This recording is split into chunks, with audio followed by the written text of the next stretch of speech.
الله من شرور أنفسنا ومن سيئات أعمالنا من يهده الله فلا مضل له ومن يضلل فلا هادي له وأشهد أن لا إله إلا الله وحده لا شريك له وأشهد أن محمدا عبده ورسوله أما بعد فإن خير الحديث كتاب الله وخير الهدي هدي محمد صلى الله عليه وسلم وشر الأمور محدثاتها وكل محدثة بدعة وكل بدعة ضلالة وكل ضلالة في النار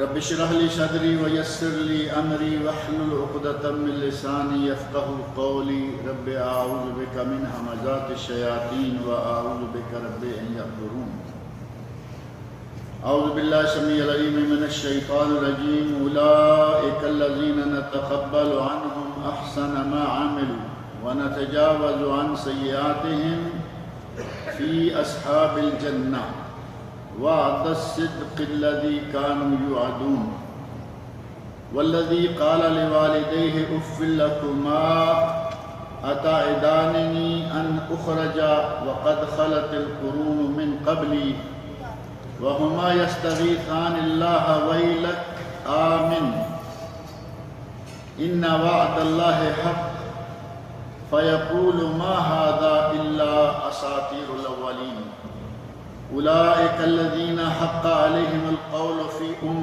قد خلت من قبلهم من الجن والإنس إنهم كانوا خاسرين ولكل درجات مما عملوا وَلِيُوَفِّيَهُمْ أَعْمَالَهُمْ وَهُمْ لَا يُظْلَمُونَ سورۃ الاحقاف کی آیت نمبر 16 آیت 17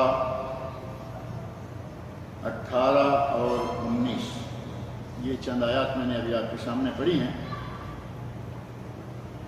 اور جیسا کہ آپ کے علم میں ہے کہ پچھلے درس میں وَوَصَّيْنَا الْإِنسَانَ بِوَالِدَيْهِ إِحْسَانًا اس آیت سے اور قرآن کریم کے بعض دیگر مقامات پر جو والدین کے بارے میں اللہ رب العزت نے تاکیدیں فرمائی ہیں ان کے ساتھ حسن سلوک کا حکم دیا ہے، اس کے بارے میں کچھ گفتگو ہوئی تھی، جبکہ ابھی جو میں نے آیت پڑھی ہے اللہ رب العزت نے اس آیت میں ارشاد فرمایا ہے اولئک الذین نتقبل عنہم احسن ما عملوا،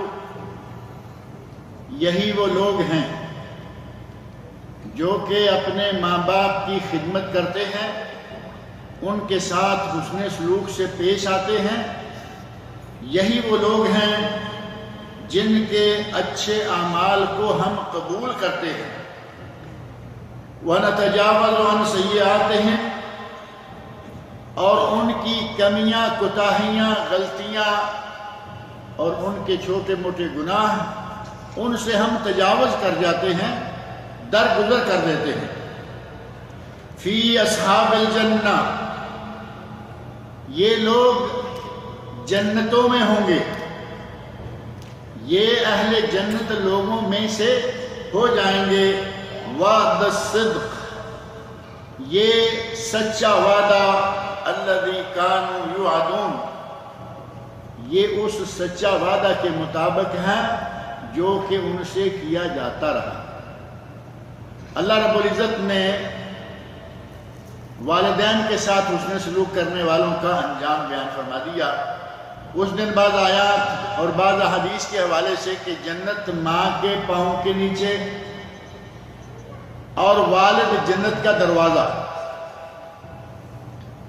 اس آیت میں اللہ رب العزت نے والدین کی عزت و احترام، خدمت، حسن سلوک اور احسان کرنے والوں کے لیے بہت بڑا اجر، بہت بڑا بدلہ بتایا، اور فرمایا اولئک الذین نتقبل عنہم احسن ما عملوا۔ ایک کام تو یہ کہ والدین کے ساتھ حسن سلوک کرنے والوں کے اچھے اعمال کو ہم قبول کریں گے، ہم قبول کرتے ہیں، ان کی صحیح معنوں میں جو قیمت ہے وہ ادا کی جائے گی۔ اور دوسری بڑی بات یہ کہ اگر ان سے کمیاں کوتاہیاں کچھ گناہ بتقاضۂ بشریت آدمی سے گناہ ہو ہی جاتا ہے، ان کے جو والدین کے ساتھ اس نے سلوک کرنے والے ہیں ان کے گناہوں سے بھی ہم تجاوز کر جائیں گے، انہیں معاف کر دیں گے، فی اصحاب الجنہ، اور بالآخر وہ اہل جنت میں سے ہو جائیں گے۔ اللہ ان کی نیکیوں کو قبول کرے گا، یہ بھی مالک کی مرضی کہ وہ قبول کر لے۔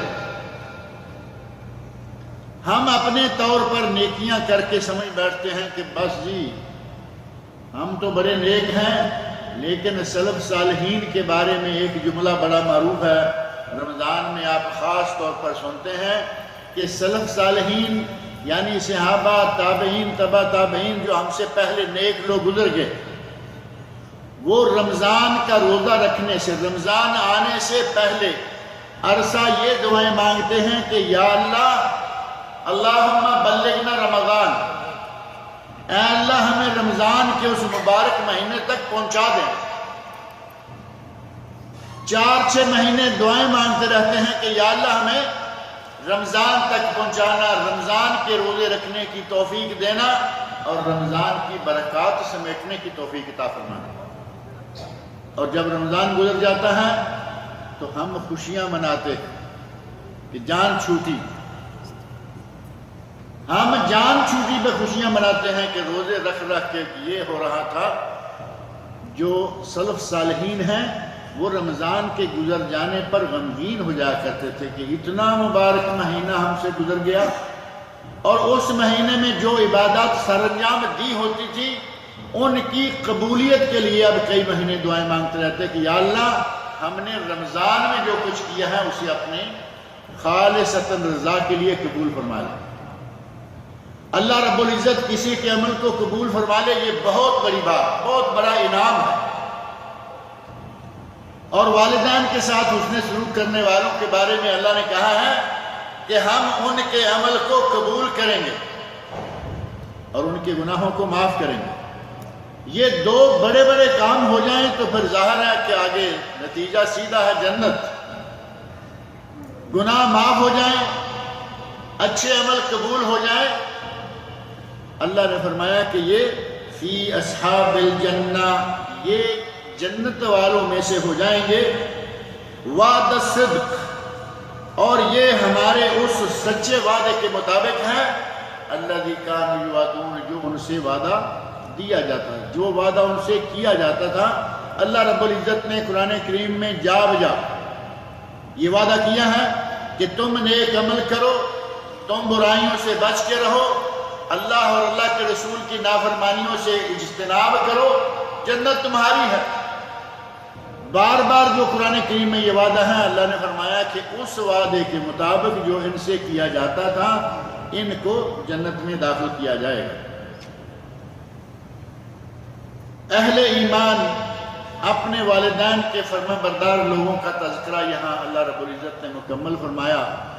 اب دوسری پارٹی کی بات شروع کر دی جو کہ اپنے والدین کے نافرمان ہیں، جو اپنے والدین کی حکم عدولی کرتے ہیں، جو ماں باپ کی مانتے نہیں بلکہ ماں باپ کے خلاف بد زبانی کرتے ہیں، ہاتھ اٹھاتے ہیں، ڈانٹ ڈپٹ کرتے ہیں، مار پیٹ تک آ جاتے ہیں۔ ان لوگوں کے بارے میں اللہ رب العزت نے ارشاد فرمایا والذی قال لوالدیہ اف لکما، والذی قال لوالدیہ اف لکما، وہ شخص جس نے اپنے والدین کو کہا تمہارے لیے اف ہے، تمہارا برا ہے، اتعداننی ان اخرج، کیا تم مجھے یہی بات کہتے کہتے ڈراتے رہتے ہو کہ تمہیں دوبارہ قبر سے، زمین سے نکالا جائے گا، دوبارہ زندہ کیا جائے گا، یا تمہیں دوبارہ محشر کے میدان میں لا کے کھڑا کیا جائے گا؟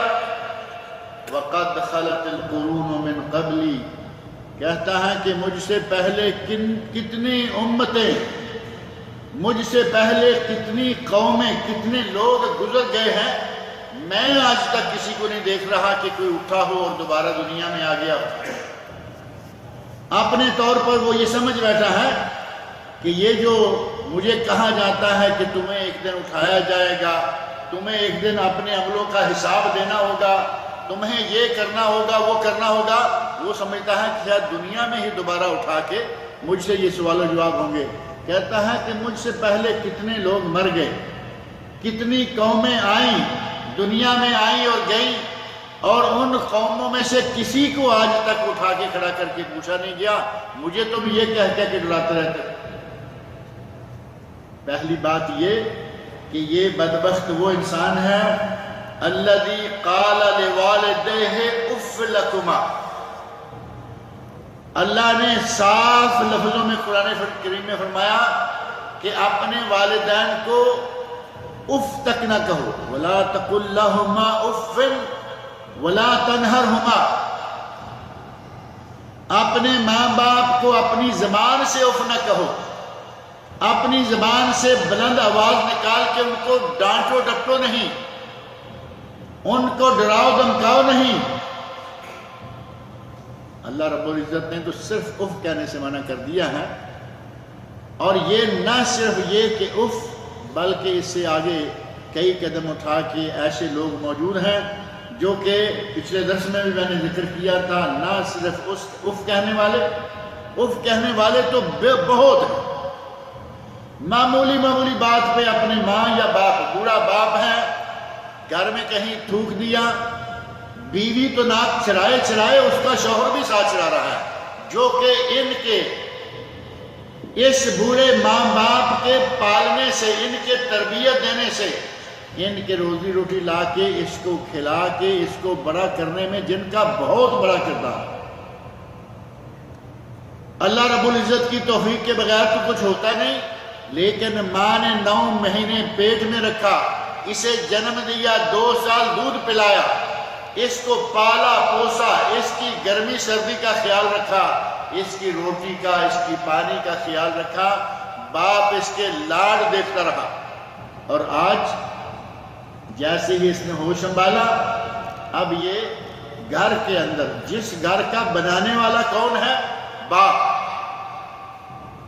حد یہ ہے کہ باپ کے بنائے ہوئے گھر میں یہ میاں بیوی رہ رہے، بیٹا بھی اسی گھر میں، بہو بھی اسی گھر میں، لیکن حکومت آ گئی بہو کے ہاتھ میں۔ وہ کہہ رہی ہے کہ یہاں تھوکنا نہیں، وہاں تھوکنا نہیں۔ وہ بوڑھا آدمی کیا کرے گا؟ بوڑھے آدمی کو بچے کی طرح یہ معلوم نہیں ہے کہ یہ کون سی جگہ ہے جہاں تھوکنا نہیں، اسے کھانسی آئی کہیں بھی تھوک دیا۔ اور اللہ رب العزت کتنا کریم ہے، جس نے دنیا میں انسان کو بھیجا ہے، اس کے پیدا ہونے سے لے کر مرنے تک کی ہر حالت کو وہ جانتا ہے۔ اللہ رب العزت نے اس بات کا پہلے پتہ دے رکھا ہے، پہلے خبر دے رکھی ہے۔ یہ نہیں کہ اچانک کسی کے سامنے کوئی بوڑھا ہو جائے گا تو اس کے لیے پریشانی بن جائے گی۔ اللہ رب العزت نے سورہ یاسین آیت نمبر 68 آیت 68 میں فرمایا وَمَن نُعَمِّرْهُ نُنَكِّسْهُ فِي الْخَلْقِ، ہم جسے عمر لمبی دیتے ہیں اسے تخلیق میں الٹا دیتے ہیں۔ اب تخلیق میں الٹانا دیکھنا ہو تو بوڑھے کو دیکھو۔ اللہ رب العزت کا ارشاد 100% سے زیادہ بھی صحیح، اور ہم اپنی آنکھوں کے سامنے دیکھتے ہیں کہ بوڑھے میں وہی عادتیں آ جاتی ہیں جو کہ بچے میں ہوتی ہیں، بوڑھے کی وہی حرکتیں ہو جاتی ہیں جو بچے۔ موٹا سا سروے آپ کر کے دیکھ لیں، باریکیوں میں نہ جائیں۔ آپ دیکھیں بوڑھا آدمی ہے، اس کو یا لاٹھی چاہیے یا اپنے بیٹے کا کندھا چاہیے، وہ سیدھا اٹھ کے کھڑا چل نہیں سکتا۔ اب اپنا بچپن دیکھ لیں، ایک وقت اس نوجوان پہ وہ گزرا ہے کہ یہی ماں باپ اسے اپنی انگلی کے ساتھ لگا کر چلایا کرتے تھے۔ اس کے لیے بہترین واکر لائی گئی، گھر میں واکر لائی گئی، اس کے اندر بیٹھ کے یہ تھوڑا تھوڑا چلے، نہ ادھر گرے نہ ادھر گرے، آرام دہ پرسکون واکر۔ وہ انتظام کس نے کیا تھا؟ اس بوڑھے نے، اس ماں نے، جو آج اسے گھر کے اندر چلتے پھرتے اگر ان سے کمی چھوٹی موٹی ہو جائے تو یہ فوراً ناک منہ چڑھا لیتے ہیں، بلکہ کئی لوگوں کی ناک تو کہتے ہیں ماتھے پر جا بیٹھتی، اتنا غصہ منائیں گے۔ یہ وہی شخصیتیں ہیں، یہ وہی پارٹی ہے جس نے کل تک تمہارے لیے واکر خریدی تاکہ تم آرام سے چلنا سیکھو۔ واکر سے باہر نکلتے ہی جیسے ہی تھوڑا لمبا چلنا ہے، تمہارا ہاتھ پکڑا ہوا ہے یا اپنی انگلی پکڑائی ہوئی ہے تاکہ تمہیں چلنے میں سہارا ملے۔ اور آج وہی ماں باپ تجھے اچھے نہیں لگ رہے، چلنے میں کمزور تھا، ماں باپ نے سہارا دیا، اور دانت نہیں تھے، شروع میں دانت نہیں ہوتے۔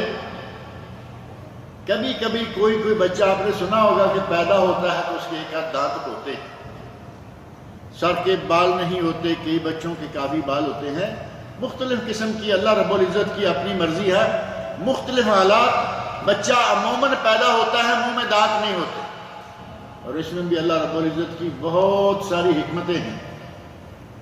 بچے کے پیدا ہوتے ہی منہ میں دانت ہوں، ماں کا دودھ پیے گا وہ کتنی اذیت پہنچائے گا اسے تو معلوم ہی کچھ نہیں۔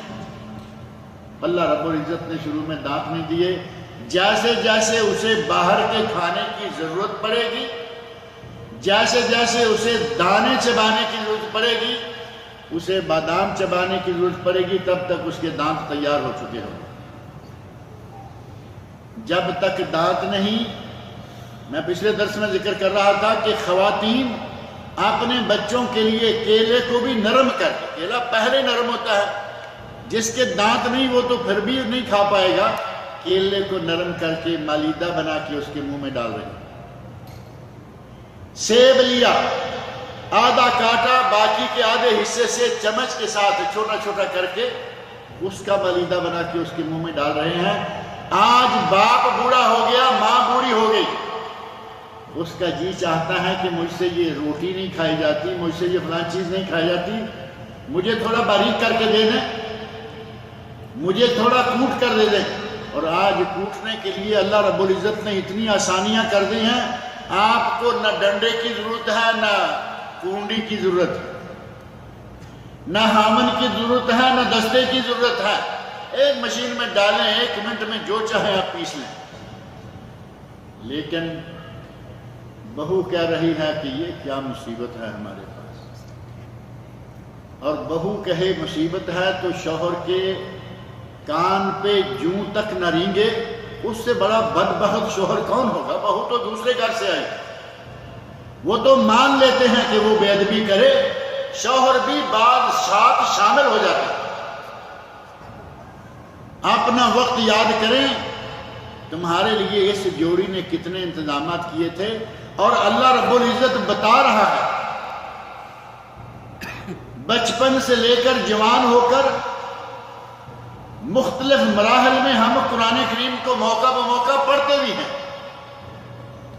میں نہیں سمجھتا کہ کسی نوجوان کو یہ معلوم نہ ہو کہ قرآن کریم میں یہ بات آئی ہے وَمَن نُعَمِّرْهُ نُنَكِّسْهُ فِي الْخَلْقِ، ہم جسے لمبی عمر دیتے ہیں اس کی تخلیق کو الٹا دیتے ہیں۔ یہ یقیناً لوگوں کو پتا ہے، قرآن کی آیت یاد ہو نہ ہو، کسی کو حدیث یاد ہو نہ یاد ہو، لیکن عموماً یہ جملہ ہمارے یہاں پنجاب میں دیگر علاقوں میں مشہور ہے، کہتے ہیں کہ بوڑھا اور بچہ ایک برابر ہے یا نہیں؟ یہ کیوں کہا جا رہا ہے؟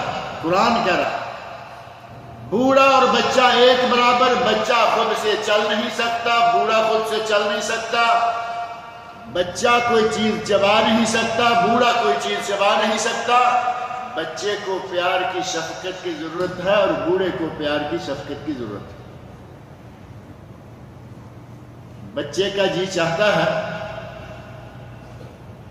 آج کل کے ماحول میں ٹافی ہے، چاکلیٹ ہیں، ماں باپ اپنے بچوں کے دانت خراب کر لیں گے لیکن ٹافی چاکلیٹ سے نہیں روکیں گے۔ بچے کا جی چاہ رہا ہے تو کیا ہے، اب بچے کا جی چاہ رہا ہے ٹافی کھانے کو، چاکلیٹ کو، اور کسی دن بڑے میاں نے کہہ دیا کہ کوئی ٹافی کو چاکلیٹ، تو آنکھوں آنکھوں میں اشارے کریں گے آپس میں، بڑو کیا مانگ رہا ہے؟ چاکلیٹ مانگ رہا ہے۔ اللہ کے بندو، اسی بزرگ نے جو آج تم سے چاکلیٹ مانگ رہا ہے، پیار میں شفقت میں کیڑا دانت کھا گیا، لیکن چاکلیٹ تمہارے نہیں روکے۔ ماں باپ کو اکثر یہ معلوم ہے کہ زیادہ میٹھا کھانے سے دانت خراب ہو جاتے ہیں، لیکن بچہ ہے مانگ رہا ہے تو۔ آج بوڑھا مانگ بیٹھا، آج بزرگ والدہ مانگ بیٹھی، تو عجیب سے انداز سے ہنسیں گے آپس میں، میاں بیوی کہیں گے لو دیکھو یہ آج چاکلیٹ مانگ رہے ہیں، یہ ٹافی مانگ رہے ہیں۔ اور بزرگوں کو ایسا کرتے دیکھا گیا کہ بڑی عمر میں انہیں کوئی نہ کوئی میٹھی چیز کھانے کا جی چاہ رہا ہے، کیا کریں گے؟ کہیں پہلے زمانوں میں گڑ ہوتا تھا، گڑ لا کے دو، یہاں گڑ نہیں، اب منہ میٹھا کرنے کے لیے ٹافی چاکلیٹ ہی ہیں، بچے بھی کھا رہے ہیں، بوڑھا مانگ رہا ہے، اپنے ہی بیٹے کو لا لا کے دے کے ان کا جی نہیں بھرتا، اور بابا جی کو دینے کے لیے ان کے پاس توفیق نہیں رہتی، الٹا مذاق اڑاتے ہیں۔ اللہ رب العزت فرمایا والذی قال لوالدیہ اف لکما، وہ بدبخت انسان جو اپنے ماں باپ کو کہتا ہے کہ تمہارے لیے اف ہے، اف تم یہ کیا کر رہے ہو، اتعداننی ان اخرج، کیا تم لوگ مجھے یہی کہتے رہو گے، یہی کہہ کے ڈراتے رہو گے کہ تجھے نکالا جائے گا، تمہیں اٹھایا جائے گا، تمہیں قبر میں مر کے ڈالے جانے کے بعد دوبارہ کھڑا کیا جائے گا۔ وَقَدْ خَلَتِ الْقُرُونُ مِنْ قَبْلِي، اور مجھ سے پہلے کتنی قرون قوم میں صدیاں گزر گئیں، لوگ مر گئے، کسی کو اٹھایا نہیں گیا۔ لیکن یہ الفاظ اپنی زبان سے اس نے صرف اس لیے نہیں کہ اس نے حشر، اللہ رب العزت نے تو اس لیے ہم نے اپنے معاشرے میں ایسے لوگوں کو دیکھا، ایسی گستاخیاں بدزبانیاں کرتے سنے ہیں جو معمولی، یہ تو بہت بڑی بات ہے۔ آدمی کو کہا جائے کہ تمہیں مرنے کے بعد اٹھایا جائے گا، اگر وہ ایماندار نہیں، اس سے اس قسم کا کلمہ نکل جائے تو گوارا کیا جا سکتا ہے۔ معمولی باتوں پر گھر کے اندر معمولی سا معاملہ، گھر میں کوئی صفائی ستھرائی کے مسئلے میں تھوک بیٹھا بزرگ یا والدہ، وہاں جھگڑا کھڑا کر دیا اور شور مچا دیا۔ اللہ رب العزت فرما رہے ہیں یہ لوگ جو کہ اپنے والدین کے ساتھ اس قسم کا رویہ رکھتے ہیں، اور خاص طور پر ایسے لوگ اس قسم کے کلمات ان لوگوں کو سننے کے لیے ضرور ملیں گے جن لوگوں نے بچپن سے اپنے ماں باپ سے صحیح تربیت نہیں پائی، وہ کہیں گے، اور وہ والدین سنیں گے جنہوں نے اپنے بچوں کی تربیت اسلام کی طرف نہیں، اسلام کے خطوط پر نہیں، اسلامی رنگ میں نہیں، بلکہ انہوں نے اسے انگریز ہی بنایا ہے، تو بڑے ہو کے انگریز ایسا ہی کرتے ہیں۔ انگریزوں کے ماحول کا تو آپ کو علم ہے نا، بابا بڑا ہو گیا تو اولڈ ہوم، ان کے یہاں تو مستقل اولڈ ہوم بن گئے، اور اب مسلمان ملکوں میں بھی آ گئے۔ بابا بڑا ہو جائے، یہ جہاں چاہے تھوک دیتا ہے، اسے اولڈ ہوم میں چھوڑ کے آ جاؤ، سال کے بعد گئے، ملاقات کر کے آ گئے، عید بڑی آ گئی چلے گئے، چھوٹی آ گئی چلے گئے، اور انگریزوں کے بنائے ہوئے کچھ دن ہیں، مدر ڈے، فادر ڈے، ان 2 دنوں میں چلے گئے، اور پورے سال سے یہ بدبخت کبھی خبر لینے بھی نہیں گیا۔ سال کے بعد ہاتھ میں ایک پھول پکڑا ہوا ہے، کس منہ سے اس انسان کے سامنے جا رہے ہو جس نے تمہیں پالا پوسا، تربیت کی، تمہیں پڑھایا، تمہاری شادی کی، اور شادی کے بعد تم نے ایسی آنکھیں پلٹی کہ ان کے بوڑھا ہوتے ہی اسے اولڈ ہوم میں پہنچا دیا۔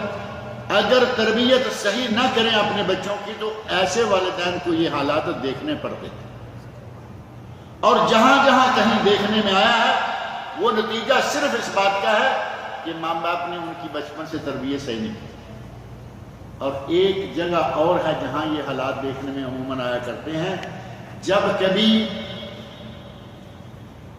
شوہر مسلمان ہے اور اس نے وہ آیت پڑھ لی کہ اہل کتاب کی عورتیں اور اہل کتاب کا کھانا تمہارے لیے حلال ہے، اور کہیں دعا سلام بنا لی کسی کافر لڑکی کے ساتھ جو کہ عیسائی ہے یا یہودی ہے، قرآن کریم کی آیت کا سہارا لیا اور شادی کر، والدین نے روکا نہیں، قرآن میں موجود ہے، دوست احباب نے مشورہ دیا، قرآن کہہ رہا ہے تمہارے لیے حلال ہے، بات مفتی تک گئی، مفتی کیا کہے گا، قرآن کریم میں ہے، قرآن کریم میں ہے کہ اہل کتاب کی عورتیں، لیکن اہل کتاب ہوں، عورت صحیح معنوں میں باعفت اور باعصمت مسلمان لڑکیوں کی طرح ہو، اور یہ نکاح جائز شرعی طریقہ سے کیا جائے، یہ انداز نہیں کہ ایسے ہی دوستی بنائی، آشنائی بنائی اور اس کے بعد نکاح کر لیا، یہ رنگ نہیں، بلکہ باقاعدگی کے ساتھ باعصمت لڑکی ہو اور جائز اسلامی طریقہ کے ساتھ اس سے نکاح کرے، کوئی حرج نہیں، لیکن حضرت عمر فاروق رضی اللہ عنہ نے اس سے بھی منع کر دیا، اور کیوں منع کیا تھا؟ یہی بات، کہاں تمہاری مسلمان بہو بیٹیاں بیٹھی رہ جائیں گی،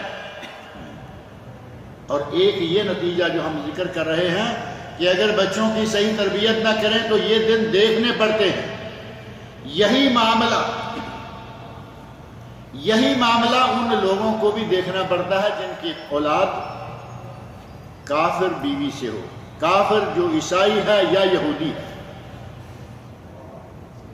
یہ ماں باپ کہہ رہے ہیں کہ ایمان لے آؤ اور بچہ کہہ رہا ہے کہ میں نہیں لاتا، یہ کہتے ہیں کہ مرنے کے بعد تمہیں اٹھایا جائے گا، یہ کہتا ہے کہ میں نے آج تک کسی کو اٹھتے ہوئے نہیں دیکھا، اور اگر بیوی مسلمان نہ ہو تو کبھی ایسا بھی آپ نے دیکھا ہے کہ 2 بچے مسجد میں جا رہے ہیں، 2 چرچ میں، 2 بچے مسلمان ہیں، 2 بچے عیسائی ہیں،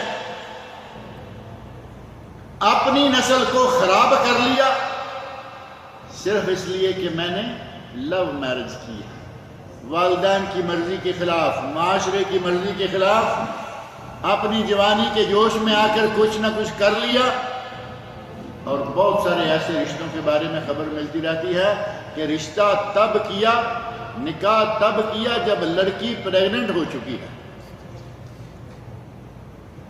غیر مسلم ہے، اتنے عرصے سے ناجائز تعلقات بنائے کھڑا ہے کہ لڑکی پریگننٹ ہوگی، اس نے کہا میرے ساتھ شادی کر، مجبور ہو گئے، اب مولویوں سے فتوے پوچھتے پھر رہے ہیں کہ اہل کتاب سے نکاح ہو سکتا ہے یا نہیں۔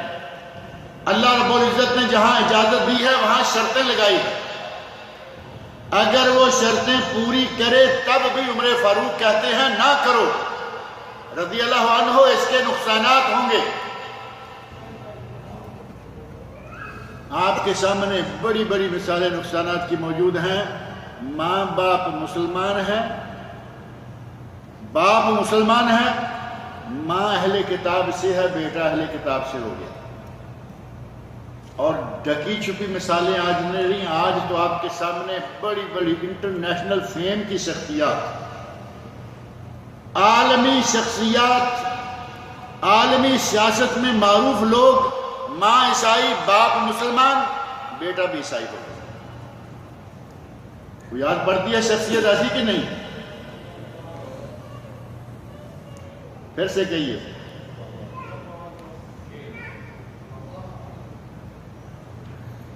کر رہے ہیں، ساری دنیا کے بڑے بڑے سیاستدانوں میں سے ایسے لوگ موجود ہیں۔ بہرحال میں یہاں نام نہیں لینا چاہتا، کوئی لے لیتا تو اچھا تھا۔ بہرحال اگر بیوی اہل کتاب کے نام سے لائیں گے اس کے بھی نقصانات ہیں، اور انہی نقصانات کو دیکھتے ہوئے حضرت عمر فاروق رضی اللہ عنہ نے کہا تھا کہ ایسا نہ کرو، جائز ہے لیکن ایسا نہ کرو۔ وَهُمَا يَسْتَغِيثَانِ اللَّهِ، بچہ کہہ رہا ہے کہ کتنی دنیا، کتنی قومیں، کتنے لوگ گزر گئے، آج تک کوئی پلٹ کے نہیں آیا، مجھے کس بات کا تم ہر وقت دھمکی دیتے رہتے ہو؟ اور یہ ماں باپ اپنے رب سے استغاثے کر رہے ہیں، التجائیں کر رہے ہیں۔ وَهُمَا يَسْتَغِيثَانِ اللَّهِ، وہ جناب باری تعالیٰ میں فریادیں کر رہے ہیں اور اپنے بیٹے کو کہتے ہیں وَيْلَكَ وَيْلَكَ آمِن، تیرا برا ہو، تیرے لیے خرابی ہو، ایمان لے آ، تابع دار ہو جا، مسلمان ہو جا۔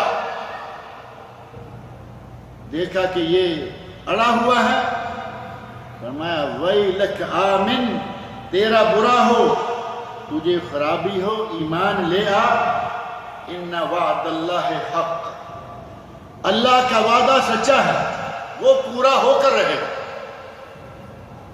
اللہ کا وعدہ سچا ہے، وہ ٹلنے والا نہیں۔ فَيَقُولُ مَا هَذَا إِلَّا أَسَاطِيرُ الْأَوَّلِينَ، کہتا ہے کہ یہ پرانی باتیں، پرانے افسانے، پرانے قصے۔ قرآن کریم کو بھی کہا گیا اساطیر الاولین، اور یہ اپنے ماں باپ کو جب وہ اس کو ایمان سکھلا رہے ہیں، ایمان لے آ، تو کہتا ہے یہ پرانی باتیں، مر کے اٹھایا جائے گا، اساطیر الاولین، یہ بھی پرانی باتیں۔ اللہ رب العزت نے فرمایا ان وعد اللہ حق، اللہ کا وعدہ حق ہے اور وہ پورا ہو کر رہے ہیں۔ اولئک الذین حق علیہم القول فی یہ وہ لوگ ہیں جن پر اللہ کا قول، اللہ کا عذاب آ کے رہے گا۔ اولئک الذین حق علیہم القول، ان پر جو ایمان نہیں لاتے، ان پر اللہ کا عذاب آ کے رہے گا۔ فی امم، یہ بھی انہی لوگوں میں شامل ہو جائیں گے، انہی لوگوں میں شمار کیے جائیں گے۔ قد خلت من قبلہم من الجن والانس، جو ان سے پہلے جن و انس ایسے بدقماش گزر گئے ہیں، یہ بھی انہی میں شمار کیا جائے۔ یہ جو کہہ رہا ہے وہی اکیلا نہیں، بلکہ اس سے پہلے قومیں آئیں، اس سے پہلے جن بھی، اس سے پہلے انسان بھی، انہوں نے انکار کیا، اس کا شمار بھی انہی میں سے ہوگا، اور ان پر اللہ کا عذاب جو ہے وہ یقیناً آئے گا۔ انہم کانوا خاسرین، یہ نقصان اٹھانے والے ہیں، خاسرین خسارے والے، یہ نقصان اٹھانے والے ہیں۔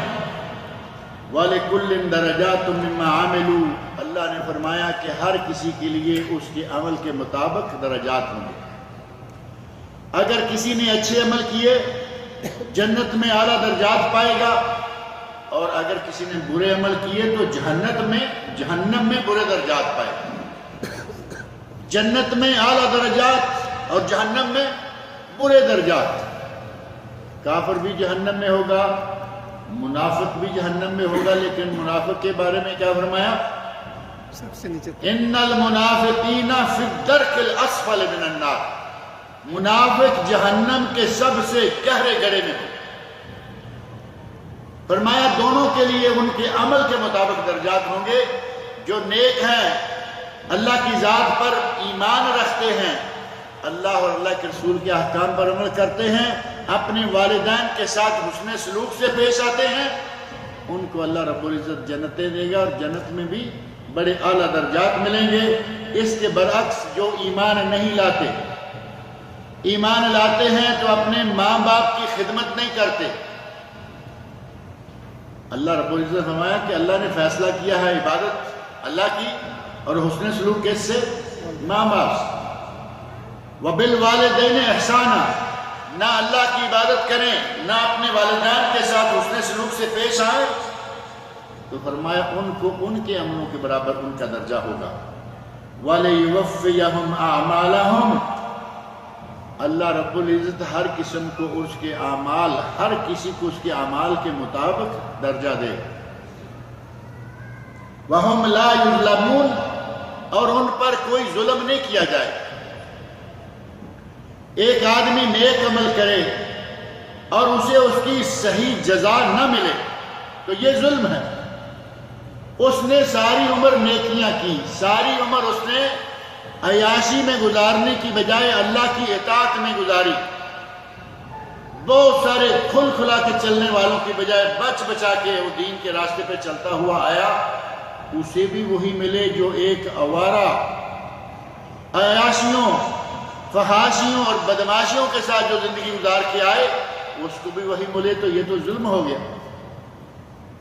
اللہ رب العزت فرما رہے ہیں کہ وہاں وَهُمْ لَا يُظْلَمُونَ، کسی پر ظلم نہیں کیا جائے گا، دونوں کو ان کے عمل کے برابر درجہ دیا جائے گا۔ ایک آدمی برائی کرتا آیا ہے، اگر اسے سزا نہ ملے تو یہ بھی ظلم ہے۔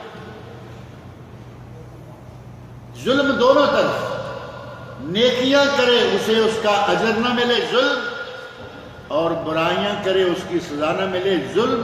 اللہ رب العزت کسی پہ ظلم نہیں کرے گا، جو برائیاں کرے گا اس کو برا بدلہ ملے گا، دیا جائے گا، جو نیکیاں کرے گا اسے اچھا بدلہ ملے گا اور یقیناً دیا جائے گا۔ وَهُمْ لَا يُظْلَمُونَ، اور ان پر کوئی ظلم نہیں کیا جائے گا۔ وَيَوْمَ يُعْرَضُ الَّذِينَ كَفَرُوا عَلَى النَّارِ، وہ دن جس دن کے کفر کرنے والوں کو آگ پر پیش کیا جائے گا۔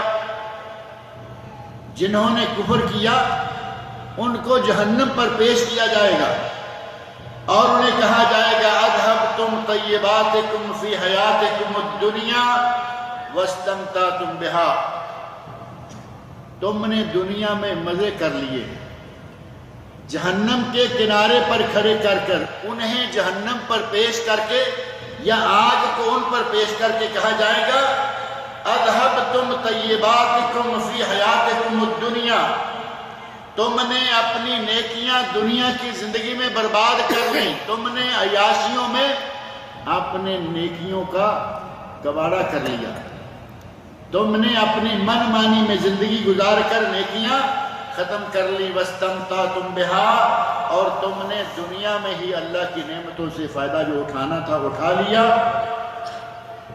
آج کیا ہوگا؟ فَالْيَوْمَ تُجْزَوْنَ عَذَابَ الْهُونِ، آج تمہیں ذلت کا عذاب دیا جائے گا۔ ذلت کا عذاب کیوں دیا جائے گا؟ بِمَا كُنْتُمْ تَسْتَكْبِرُونَ فِي الْأَرْضِ، بِمَا كُنْتُمْ تَسْتَكْبِرُونَ فِي الْأَرْضِ بِغَيْرِ الْحَقِّ، تم ناحق زمین میں تکبر کرتے پھرتے تھے۔ دنیا میں زمین میں چلتے ہوئے جب انسان سمجھتا ہے کہ ہم جیسا تو کوئی اور ہے ہی نہیں، یہ تو ویسے ہر کوئی سمجھتا ہے نا، کہتے ہیں کہ جسے ماں نے پیدا کیا وہ کہتا ہے میرے جیسا دنیا میں کوئی ہے ہی، ماں کے لیے تو واقعی اس جیسا دنیا میں کوئی نہیں، اس کا بیٹا ہے۔ لیکن اگر کوئی یہ سمجھ بیٹھے کہ میرا حسن، میرا قد کاٹ، میری دولت، میری جائیداد، اور گردن کو اکھڑا کے چلے، زمین پر پاؤں ٹھک سے مار کے چلے، تکبر کی حالت میں رہے، اپنے مال کا، حسن کا، جوانی کا تکبر، کسی کو، دوسرے آدمی کو انسان نہ سمجھے، متکبر جو ہے وہ دوسرے انسان کو انسان نہیں سمجھتا۔ اللہ نے فرمایا دنیا میں اس نے تکبر کیا، کسی دوسرے کو اچھا نہیں سمجھا، دوسروں کو اپنے مقابلے میں یہ ذلیل سمجھتا تھا۔ آج اس کا انجام کیا ہوگا؟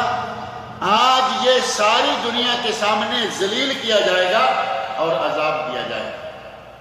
فرمایا فَالْيَوْمَ تُجْزَوْنَ عَذَابَ الْهُونِ، آج انہیں ذلت کا عذاب دیا جائے گا، ذلت کے عذاب کی جزا، اسے ذلت کے عذاب کی سزا دی جائے گی۔ بِمَا كُنْتُمْ تَسْتَكْبِرُونَ فِي الْأَرْضِ بِغَيْرِ الْحَقِّ، اس وجہ سے کہ تم زمین میں ناحق تکبر کرتے پھرتے تھے۔ وَبِمَا كُنْتُمْ تَفْسُقُونَ، اور تم دنیا میں رہتے ہوئے اپنی زندگی میں حکم عدولیاں کرتے تھے، اللہ کی نافرمانیاں کرتے تھے، فسق و فجور کیا کرتے تھے۔ آگے اللہ رب العزت نے قوم ہود، عاد قوم ہود کا ذکر کیا، آیت نمبر 21، جو کہ اس آیت کے تعارف کے، اس سورت کے تعارف کے ضمن میں پہلے درس میں نے ذکر کیا تھا کہ اس سورت کا نام آیت نمبر 21 میں موجود ہے الاحقاف۔ اللہ نے فرمایا وَاذْكُرْ أَخَا عَادٍ، ترجمہ اور اس کی تفسیر جو ہے وہ پہلے درس میں ذکر کی گئی تھی، آج ترجمہ پھر دوہرا لیتے ہیں۔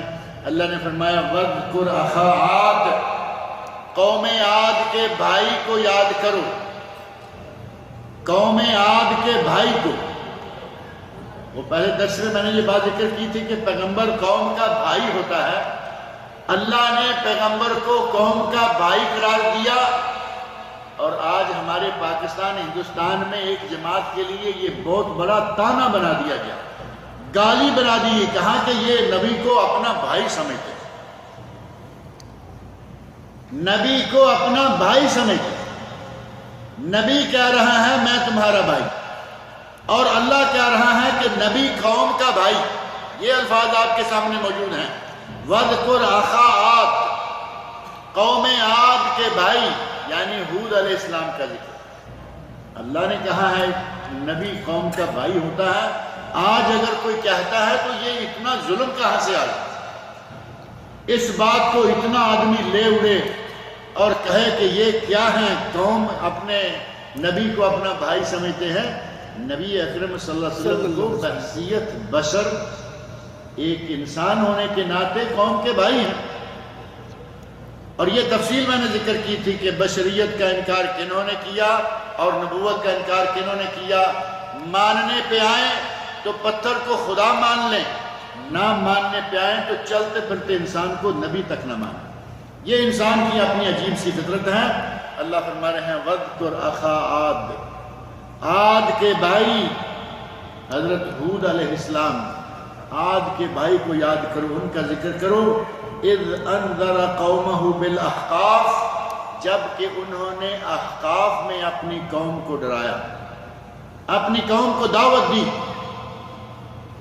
اور احقاف میں نے بتایا تھا کہ حضر موت، رب الخالی، وہ علاقہ، وہ صحرا جو آج سارے کا سارا خالی پڑا ہوا ہے، اس علاقے کی طرف جاتے ہوئے لوگ ڈرتے ہیں۔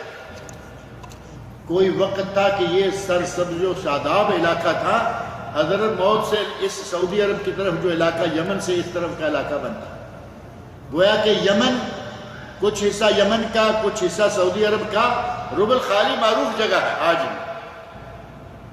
یہ علاقہ سرسبز و شاداب تھا، اس علاقے میں یہ قوم، حضرت ہود علیہ السلام کی قوم آباد تھی، بستیاں تھیں، مکانات تھے، سرسبز و شاداب لہلاتے کھیت تھے۔ آج وہاں ریت کا راج، ریگستان ہے، رب الخالی زندگی کا نام تک نہیں، نہ فصلیں، نہ گھاس پھوس، نہ درخت، نہ پھل، نہ پھول، نہ انسان، نہ جانور، کوئی چیز وہاں نہیں پائی۔ ایک وقت تھا کہ وہاں یہ قوم آباد تھی۔ اللہ رب العزت فرما رہے ہیں اذ انذر قومہ بالاحقاف، جب کہ اس نبی نے، ہود علیہ السلام نے اپنی قوم کو احقاف میں ڈرایا، انہیں دعوت دی۔ وقد خلت النذر من بین یدیہ ومن خلفہ، اور اس سے پہلے، ہود علیہ السلام سے پہلے بھی بہت سارے نبی گزر گئے، دعوت دینے والے، اپنی قوموں کو ڈرانے والے، اور ان کے بعد بھی بہت سے نبی آ چکے۔ قرآن نازل ہونے تک تو ہود علیہ السلام سے پہلے بھی بہت سارے نبی گزر گئے، اور ان کے بعد بھی بہت سارے نبی آ گئے، اور ان سب انبیاء نے دعوت کیا دی اللہ تعبدوا الا اللہ، اللہ کے سوا کسی کی عبادت نہ کرو، اللہ تعبدوا الا اللہ۔ اور والدین کا مقام بیان کرتے ہوئے اللہ رب العزت نے فرمایا وَقَضَى رَبُّكَ أَلَّا تَعْبُدُوا إِلَّا إِيَّاهُ وَبِالْوَالِدَيْنِ إِحْسَانًا، اللہ نے یہ فیصلہ کر دیا عبادت کرو تو صرف اللہ کی، اور اللہ کی بات فرمایا اپنے ماں باپ کے ساتھ اس نے سلوک کرو۔ یہاں بھی نہ صرف اس نبی کی، ہود علیہ السلام کی، بلکہ ان سے پہلے گزرے ہوئے اور ان کے بعد آنے والے تمام انبیاء کی۔ اور یہ ایک جگہ نہیں، اللہ نے قرآن کریم میں متعدد نبیوں کے نام لے کر نام بنام کہا کہ انہوں نے یہی دعوت دی کہ اللہ کے سوا کوئی عبادت کے لائق نہیں۔ ہر نبی کی عبادت کا بنیادی اور مرکزی نقطہ یہی ہے کہ اللہ کے سوا عبادت کے لائق کوئی نہیں ہے۔ اور اس نبی نے ہود علیہ السلام نے کہا انی اخاف علیکم عذاب یوم عظیم، میں اس عظیم دن کے عذاب سے جو تمہیں ہو جائے، میں اس عذاب سے ڈر رہا ہوں جو تمہارے لیے اس عظیم دن میں رکھا ہوا ہے۔ انی اخاف علیکم، میں تم پر ڈرتا ہوں، کس چیز سے؟ عذاب یوم عظیم، جو کہ بہت بڑا دن، قیامت کا دن، ہولناکیوں والا، انتہائی خوفناک دن، انتہائی لمبا دن۔ اور اس ایک دن کی، عظیم دن کی لمبائی کتنی ہے؟ 50,000 سنہ، 50,000 سال۔ جو آج کے ہمارے سال ہیں، یہ 50,000 سال ہوں تو قیامت کا ایک دن بنتا ہے، محشر کا ایک دن بنتا ہے۔ فرما رہے ہیں کہ میں تمہیں اس عظیم دن سے، اس عظیم دن کے عذاب سے میں تم پر ڈرتا ہوں۔ قوم نے کیا جواب دیا؟ قالوا اجئتنا لتعفکنا عن آلہتنا، کیا تو اس لیے آیا ہے کہ ہمارے خداؤں سے ہمیں موڑ کر ایک؟ قرآن کریم میں قوموں نے یہ بات کہی کہ کیا یہ ہمیں ہمارے خداؤں کو چھڑا کر ایک خدا کی عبادت پہ لگانا چاہتا ہے؟ اجعل الآلہۃ الہا واحدا، کئی خداؤں کو، ان کے تو ہر طرح کی خدا موجود ہیں، بارش کا خدا ہے، بیٹے دینے کا خدا ہے، فلاں کام کا الگ، طرح طرح کے خدا۔ بیت اللہ شریف میں 360 بت، مکہ والوں کے خدا ہی تھے نا سارے، ہر کام کا الگ خدا۔ اور آج کل ہمارے مسلمانوں نے بھی الگ الگ کاموں کے الگ الگ مزار اور دربار تیار کر رکھے۔ کوئی بیماریوں کی شفا کے لیے ہے، کوئی اولاد دینے کے لیے مشہور ہے۔ بیماریوں کی شفا کے حوالے سے ہمارے علاقے میں، سیالکوٹ کے علاقے میں، بارڈر کی سائیڈ میں کوئی سرکار ہیں، وہ زیادہ تو نہیں، ایک بیماری کے اسپیشلسٹ ہیں، اور وہ بیماری خارش۔ کہتے ہیں کہ جو آدمی اس سرکار کے ساتھ تھوڑا سا پانی نکل رہا ہے، جو اس پانی میں غسل کر لے، اس کے جسم میں خارش نہیں رہتی۔ یہ خارش اسپیشلسٹ ہے۔ کوئی بیٹا دینے کا اسپیشلسٹ ہے، کوئی نوکریاں دلانے کا اسپیشلسٹ ہے، کوئی کسی طرح کا اسپیشلسٹ ہے۔ انہوں نے 360 رکھے، انہوں نے بے شمار رکھے ہوئے۔ کہا کرتے تھے کہ اس نے ہمیں مختلف خداؤں سے چھڑا کر ایک خدا پہ لگانے کی کوشش شروع کر رکھی ہے۔ کہتے ہیں قالوا اجئتنا، کیا تو اس لیے آیا ہے لتعفکنا علی آلہتنا، تاکہ تو ہمارے خداؤں سے ہمیں ہٹا دے، ہمارے خداؤں سے ہٹا کر ہمیں ایک خدا کی طرف لگا دے؟ اگر یہی بات ہے تو ہم نہیں مانتے۔ فاتنا بما تعدنا، جس کا تو ہمیں ڈراوا دے رہا ہے کہ قیامت کا دن ہوگا، یہ ہو جائے گا، آج بھی تمہارے اوپر عذاب آ سکتا ہے، لاؤ جو آ سکتا ہے، جو عذاب تم ڈرا رہے ہو وہ عذاب لے آؤ۔ فاتنا بما تعدنا ان کنت من الصادقین، سچے ہو تو یہ کر دکھا۔ اب نبیوں کو یہ اکثر امتوں نے کہا کہ تم جو کہتے ہو عذاب آئے گا، آئے گا تو بتاؤ، عذاب کو آواز دو، ہم پہ آ جائے۔ اور بعض نبیوں نے آواز دی اور عذاب آ گئے۔ دنیا میں کوئی انسان نہ بچ پایا سوائے اس کے ساتھیوں کو۔ نوح علیہ السلام، طوفان عذاب ہی تھا نا، ایک نہیں کئی مثالیں۔ جب اللہ نے چاہا تو قوموں کو پکڑ لیا، اسی وقت پکڑ لیا، لیکن کچھ قوموں کو ڈھیل دیے رکھی، عذاب نہیں آیا۔ اور ہمارے نبی صلی اللہ علیہ وسلم کو اللہ رب العزت نے رحمت للعالمین بنایا تھا۔ جب تک آپ دنیا میں رہے، آپ کی امت پہ کوئی عذاب نہیں آیا، اجتماعی عذاب آنے والا بھی نہیں۔ پوری قوم نوح علیہ السلام کی قوم کی طرح سارے ظالموں کو غرق کر دیا جائے، نبی صلی اللہ علیہ وسلم کی امت پہ یہ عذاب ایسا نہیں آئے گا، نہ آیا۔ وہ کہتے ہیں اگر تو سچا ہے تو عذاب لے آ۔ قال انما العلم عند اللہ، نبی کہتا ہے کہ یہ علم تو اللہ کے پاس ہے کہ تمہیں عذاب دنیا کی زندگی میں ہی گھیر لے گا یا آخرت میں ہوگا۔ عذاب کا وعدہ اللہ کا ہے، وہ برحق ہے، عذاب آئے گا، تمہیں عذاب دیا جائے گا، لیکن دنیا میں ہوگا یا آخرت میں، جلدی آ جائے گا یا بدیر، یہ میں نہیں جانتا۔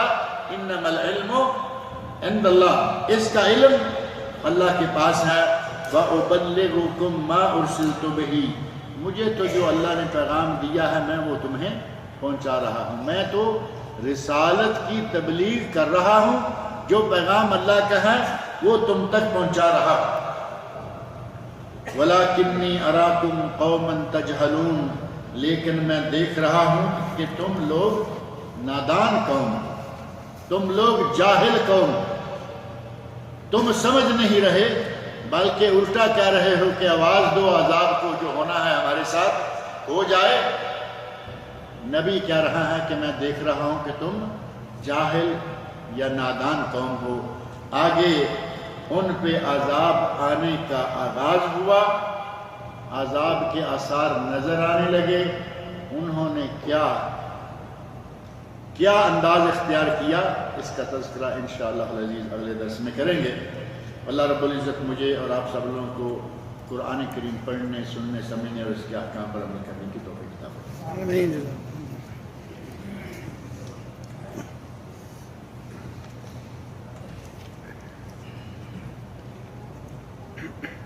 کسی نے لکھا ہے کہ اگر میقات میں، سوالات کا سلسلہ شروع کرنے سے پہلے آپ کی اطلاع کے لیے، پاکستان میں ایک بہت بڑے عالم جو نہ صرف پاکستان میں بلکہ بر صغیر کے معروف عالم تھے، اور بر صغیر پاک و ہند کے اسلامی عربی مدارس میں سے، اسلامی دینی اداروں میں سے بہت بڑے مشہور و معروف ادارے جامعہ سلفیہ، جس کی اصل جو ہے ایک فیصل آباد میں ہے اور ایک بنارس وارانسی انڈیا میں، اور جامعہ سلفیہ کی ایک فرع بعد میں اسلام آباد میں کیپٹل سٹی کر کے کھولی گئی، جو آج بہت بڑا ادارہ بن چکا ہے۔ اس ادارے کے شیخ الحدیث، پیغام ٹی وی آپ لوگ سنتے ہوں گے، دیکھتے ہوں گے، پیغام ٹی وی سے ان کے دروس نشر ہوتے رہتے تھے، اور بہت بڑی علمی شخصیت تھے، مصنف، مترجم، مؤلف اور بہترین وائز اور خطیب، اور ہمارے زمانہ طالب علمی کے ساتھی حافظ شیخ الحدیث عبدالحمید اظہر صاحب رحمۃ اللہ علیہ پرسوں فوت ہو گئے ہیں۔ ان کے لیے دعا کریں کہ اللہ رب العزت ان کی مغفرت فرمائے، اللہ تعالیٰ ان کی بشری کوتاہیوں کو معاف کرے، اللہ تعالیٰ ان کو جنت الفردوس میں اعلیٰ مقام عطا فرمائے، اللہ تعالیٰ ان کے شاگردوں کو ان کے لیے صدقہ جاریہ بنائے، جماعت پوری کی پوری جماعت کو اللہ رب العزت ان کا نعم البدل عطا فرمائے۔ سوال ہے کہ اگر میقات سے احرام باندھا، مکہ مکرمہ میں داخل ہو گیا، پھر مسجد عائشہ سے جا کے احرام باندھ لیا، کیا ہمارا عمرہ ہوگا؟ لوگ کسی ایک جگہ سے باندھتے ہیں کہ چلو جی ہم میقات سے گزر جاتے ہیں، آرام سے جا کے اندر باندھیں گے، دم تو پڑے گا، لیکن کوئی نہ کوئی اسباب ہوتے ہیں، اندر چلے، بھول کے چلا گیا، واپس نہیں جاتا کیونکہ پتہ ہے کہ تاج والے پکڑ کے بٹھا لیں گے، تصریح ہے نہیں، اندر سے احرام۔ یہ صاحب میقات سے باندھ کے گئے، پھر مسجد عائشہ جا چلے۔ مسجد عائشہ کا نام سن کے ایسے آدمی کو جیسے دورہ پڑتا ہے کہ وہاں ضرور ہی جا کے احرام باندھنا ہے۔ اگر کسی کی مجبوری ہے، عورت ہے، حیض آ گیا، وہ حج نہیں، عمرہ نہیں کر پائی، طواف کرنے کے لیے وہاں سے عمرہ کرنے کے لیے حضرت عائشہ رضی اللہ عنہا نے احرام باندھا تھا، ایسے ہی حالات کسی کو پیش آ جائیں، آج بھی باندھے۔ اہل مکہ اپنے گھر سے احرام باندھیں جائز، مسجد عائشہ سے باندھ لیں جائز، دونوں روایتیں موجود ہیں۔ اب ہم جب یہاں سے جاتے ہیں، پہلے میقات سے احرام باندھا، پھر جا کے مسجد عائشہ میں کھولا اور وہاں سے نیا باندھا، یہ پتہ نہیں کون سا طریقہ کار ہے۔ اگر اس نے پہلے میقات والے احرام کی نیت ختم کی اور نئی تازہ فریش نیت سے مسجد عائشہ سے احرام باندھا اور عمرہ کیا، اس پر دم واجب۔ اور اگر نیت نہیں توڑی، اسی نیت میں ہے، ویسے ہی جا کے نہایا اور اس سے کوئی غلط فہمی ہے کہ شاید وہاں سے جا کے غسل کر کے جانا ہے، لیکن وہ احرام کی نیت بحال، تو پھر بلا وجہ کا ایک اس کا عمل ہے، لیکن اس کا دم کا معاملہ جو ہے وہ نہیں ہوگا اور عمرہ اس کا ہو جائے گا۔ احرام ایک وقت کے لیے ایک ہی جگہ سے ہے، دو سے نہیں۔ پہلے مدینہ منورہ سے احرام باندھ لیا ذوالحلیفہ سے، اور دیکھا کہ ہم چلتے ہوئے طائف پہنچ گئے ہیں، پھر طائف جا کے پھر کھولا اور پھر باندھ لیا، یہ احرام نہ ہوا، یہ تو ایسے ہوا کہ آپ سیر کر رہے ہیں، جہاں سے گزرے وہاں سے کچھ نہ کچھ لیتے جائیں۔ احرام ایک وقت ایک کام کے لیے، حج یا عمرہ کے لیے ایک ہی مرتبہ باندھا جاتا ہے، وہ بار بار نہیں باندھا جاتا۔ عمرہ کیا، پھر گھر لوٹ گئے، اور طواف وداع کرنا کیا ضروری ہے؟ گھر لوٹتے وقت کیا طواف وداع؟ عمرے پہ طواف وداع ضروری نہیں ہے، طواف وداع حج پر ہے اور واجب، عام سا ضروری نہیں۔ اگر کوئی چھوڑ کے آ جائے تو اسے دم دینا پڑے گا، ورنہ طواف وداع کر کے مکہ مکرمہ سے نکلے۔ رکن یمانی کے بارے میں معلوم کراؤ، کیا یہاں سفر میں بھی تحیت المسجد کی نماز ہر مسجد میں پڑھنی ہے؟ رکن یمانی کے بارے میں پتہ نہیں کیا معلوم کرانا ہے۔ حجر اسود کو بوسہ دینا، اگر بوسہ نہ دے سکے تو ہاتھ لگانا اور اس کو بوسہ دینا، اگر ہاتھ بھی نہیں لگتا، ہاتھ میں چھڑی ہے وہ پہنچ سکتی ہے، چھڑی کا کونا لگا کر اس چھڑی کو بوسہ دینا، اور اگر یہ بھی ممکن نہیں ہے تو چوتھی چیز ہے ہاتھ سے اشارہ کرنا، ایک ہاتھ سے، اور بسم اللہ اللہ اکبر کہہ کے طواف شروع کر دینا۔ رکن یمانی پر نہ تو بوسہ ہے، نہ ہی وہاں اشارہ ہے، نہ ہی وہاں چھڑی اور چھڑی کو بوسہ ہے، وہاں صرف ہاتھ لگانے کی اجازت ہے۔ اگر ہاتھ لگ جائے تو ہاتھ لگاؤ، استلام کرو، نہیں تو جاؤ، وہاں اشارہ بھی نہیں، بوسہ بھی نہیں، چھڑی بھی نہیں۔ جہاں تک تحیت المسجد کا معاملہ ہے، سفر میں آپ جاتے جاتے کسی مسجد میں داخل ہوتے ہیں، آپ کے پاس وقت ہے، پیچھے ساتھی اور آ رہے ہیں، وہ جماعت کرائیں گے، آ کے آپ مسجد میں بیٹھنا چاہتے ہیں، 2 رکعتیں تحیت المسجد کی پڑھ کے بیٹھ جائیں۔ سارے گئے، اکٹھے داخل ہو گئے، 2 رکعت نماز پڑھی، آگے جائیں، وہاں تحیت المسجد کی اس حالت میں کوئی ضرورت نہیں ہے۔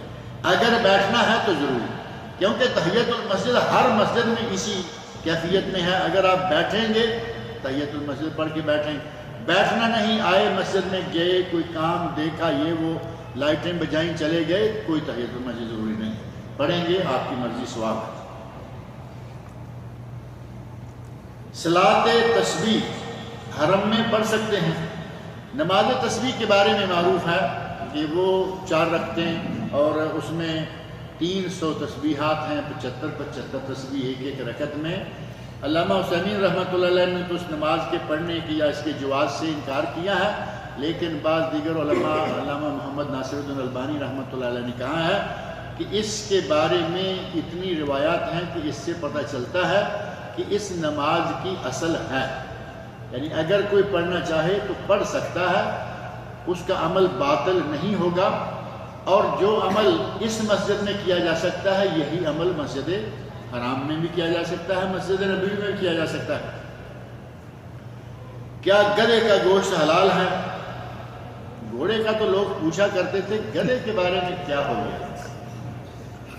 گدھے کا گوشت حلال تھا، بعد میں اسے حرام کر دیا گیا، جو عام گدھا ہے، گھریلو گدھا، پالتو گدھا۔ لیکن اگر جنگلی گدھا ہے تو جنگلی گدھے کا گوشت حلال ہے۔ اور جنگلی گدھا کون سا ہے؟ جنگلی گدھا کس کو کہتے ہیں؟ یہ ہمارے اس عام گدھے کی طرح کا تو جنگلی گدھا نہیں ہوگا نا۔ جنگلی گدھے کے بارے میں کہا گیا وہ جو لائنوں والا ہے نا، بعض لوگوں نے کہا کہ یہ انگریز کتنے بدماش ہیں، انہوں نے دیکھو گدھے کو بھی سویٹر پہنا دیا ہے، حالانکہ اس کی اپنی وہ شکل ہی ایسی ہے، وہ ایسے لگتا ہے کہ جیسے لائنوں والا سویٹر پہنے ہوئے ہے۔ وہ جنگلی گدھا ہے، اور بعض اہل علم نے کوئی اور بھی جانور ذکر کیا ہے جن پہ جنگلی گدھا ہونے کا اطلاق کیا گیا ہے۔ بہرحال کہتے ہیں کہ اگر حلال ہے تو ایسے گوشت کو فروخت کرنے والی کی شریعت میں کوئی سزا ہے؟ حلال ہے تو پھر تو سزا ہو نہیں سکتی۔ یہ گھریلو گدھا حرام ہے، اور اس کا گوشت اپنے ہوٹل میں کھلائے یا گلی میں بازار میں بیچے، تازہ بیچے، اور اس کی کمائی بھی حرام ہوگی۔ کیا یہاں سعودی عرب میں الراجحی بینک بلا سودی ہے؟ معروف یہ ہے کہ سعودی عرب میں الراجحی بینک جو ہے یہ سودی نہیں ہے، بلکہ یہ اسلامی بینک ہے۔ اس میں بعض لوگوں نے بعض اشکالات کا اظہار کیا ہے، لیکن مجموعی طور پر اسلامی بینکوں میں اس کا شمار ہوتا ہے۔ کسی صاحب نے کہا ہے کہ راجحی بینک سودی ہے، انٹرسٹ پر چلتا ہے۔ میں نے عرض کر دیا کہ کچھ خلل، کچھ فالٹس ایسے ممکن ہیں کہ جو اس میں ہوں، لیکن مجموعی طور پر سب سے زیادہ اسلامی بینک اگر کوئی بینکوں میں سے ہے تو وہ یہ ہے۔ کمیوں کوتاہیوں کے باوجود دیگر بینکوں سے بہترین بینک یہ شمار ہوتا ہے، اور یہ میرا نہیں ہے۔ آپ سمجھے کہ میں کوئی اس کی ایڈورٹائزمنٹ کر رہا ہوں، میرا نہیں ہے یہ بینک، بینک والوں کا ہے، لیکن علماء کا، اہل علم کا، دیندار لوگوں کا عموماً آپ دیکھیں گے اکاؤنٹ راجحی میں ہوگا۔ بزنس مین جو دیندار ہیں وہ بھی راجحی کے ساتھ ہی عموماً، اور راجحی کے ساتھ ہی رابطہ رکھنا چاہیے، لین دین کرنا چاہیے۔